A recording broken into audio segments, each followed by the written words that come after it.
Cinema വിശേഷങ്ങൾക്കും ഗോസിപ്പുകൾക്കും ദാസനും വിജയനും ഈ channel ഇപ്പോൾ തന്നെ സബ്സ്ക്രൈബ് ചെയ്യുക. നമുക്കെല്ലാവർക്കും അറിയാം, മലയാള സിനിമയിലെ ടോപ്പ് ഡയറക്ടേഴ്സിൽ ഒരാളാണ് ലാൽ ജോസ്. മലയാള സിനിമയിലെ എത്ര വലിയ താരത്തിൻ്റെ ഡേറ്റ് എപ്പോൾ വേണമെങ്കിലും ലാൽ ജോസിന് ലഭിക്കും. ഇപ്പോൾ മോഹൻലാലുമായി ഏറെ നാളത്തെ കാത്തിരിപ്പിന് ശേഷം ഒരു ചിത്രം ചെയ്യുകയാണ് ലാൽ ജോസ്. 2 വർഷത്തെ ഇടവേളയ്ക്ക് ശേഷമാണ് ലാൽ ജോസ് ഒരു ചിത്രം ചെയ്യുന്നത്. ഇതാദ്യമായാണ് ലാൽ ജോസിൻ്റെ കരിയറിൽ 2 വർഷത്തെ ഒരു നീണ്ട ഇടവേള ഉണ്ടാകുന്നത്.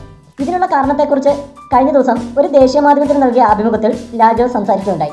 കഴിഞ്ഞ 2 വർഷത്തിനിടയിൽ 2 ചിത്രങ്ങളോളം താൻ പ്ലാൻ ചെയ്തിരുന്നുവെന്നും പക്ഷേ ആ 2 ചിത്രങ്ങളും പല കാരണങ്ങൾ കൊണ്ട് മുടങ്ങിപ്പോയെന്നും ലാൽ ജോസ് പറയുന്നു. അതിൽ ഒന്നിൽ നായകനായി ലാൽ ജോസ് തീരുമാനിച്ചിരുന്നത് നിവിൻ പോളിയെ ആയിരുന്നു. ആ ചിത്രം മുടങ്ങിപ്പോകാനുള്ള കാരണം ലാൽ ജോസ് പറയുന്നത് ഇങ്ങനെ: ബോബി സഞ്ജയ് ആയിരുന്നു ആ ചിത്രത്തിൻ്റെ തിരക്കഥ.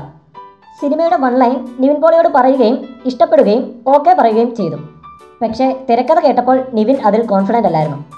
നായകന് കോൺഫിഡൻ്റ് അല്ലാത്തൊരു ചിത്രവുമായി മുന്നോട്ട് പോകാൻ സാധിക്കില്ല. അങ്ങനെ ആ പ്രോജക്റ്റ് നിന്നുപോയി, ലാൽ ജോസ് പറഞ്ഞു.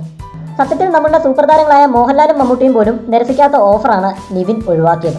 മലയാളത്തിലെ ടോപ്പ് ഡയറക്ടേഴ്സിൽ ഒരാളായ ലാൽ ജോസിൻ്റെയും ഏറ്റവും വിലപിടിപ്പുള്ള തിരക്കഥാകൃത്തുക്കളായ ബോബി സഞ്ജയുടെയും ചിത്രത്തോട് വിമുഖത കാണിക്കുക. ഇവിടെയാണ് നിവിൻ പോളി എന്ന നടൻ്റെ വിജയം. കരിയറിൽ ഒരു സമയം കഴിഞ്ഞ് നിവിൻ ഇതുവരെയും പ്രേക്ഷകനെ നിരാശപ്പെടുത്തുന്ന ഒരു ചിത്രം ചെയ്തിട്ടില്ല. ആ തിരക്കഥ മോശമോ മികച്ചതോ, ടീമിൻ്റെ വലിപ്പം നോക്കാതെ തനിക്ക് താല്പര്യമില്ലാത്ത ഒരു സ്ക്രിപ്റ്റിനോട് നോ പറയാൻ ധൈര്യമുള്ള ആ മനസ്സ് തന്നെയാണ് നിവിൻ പോളി എന്ന നടൻ്റെ വിജയം. ഒരു ചെറിയ കാലയളവ് കൊണ്ട് പ്രേക്ഷകരിൽ നിവിൻ പോളി എന്ന നടന് ഇത്രത്തോളം വിശ്വാസം നേടാൻ സാധിച്ചതിന് കാരണവും അതുതന്നെ. കൂടുതൽ സിനിമാ വിശേഷങ്ങൾക്കും ഗോസിപ്പുകൾക്കും ദാസനും വിജയനും ഈ ചാനൽ ഇപ്പോൾ തന്നെ സബ്സ്ക്രൈബ് ചെയ്യുക. വീഡിയോ ഇഷ്ടപ്പെട്ടെങ്കിൽ like, share, comment. Thank you.